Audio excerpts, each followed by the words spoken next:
कल्याणमध्ये 8 वर्षाच्या चिमुकल्याला शिक्षिकेनं मारहाण केलेली आहे।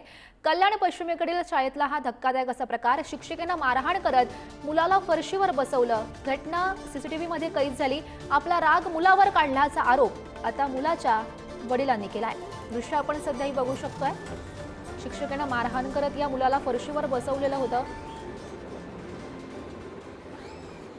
Senior section engineer telecom south east सेक्शनचे फ्रॉड इलिगल ड्युटी रोस्टर बनवण्याला मदत करून षडयंत्र करून अशा पद्धतीने माझे जवळजवळ 18 ते 20 लाख रुपयावर डाका टाकलेला आहे, लुटलेला आहे माझी संपत्ती।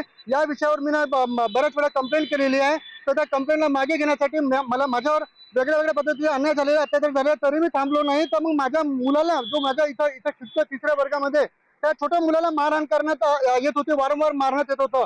मग त्या विषयावर आम्ही पोलीस स्टेशनला मी एफ.आय.आर केलेला आहे माता ज्योतिबा फुलेमध्ये। तर त्याचा आता राग मनामध्ये धरून या शाळेचे अध्यक्ष आता ते महिलांना सांगत आहे की पेरेंट्सच्या विरोधामध्ये म्हणजे माझ्या विरोधामध्ये खोटी तक्रार करायला ते लोक भडकवून राहिले आहे।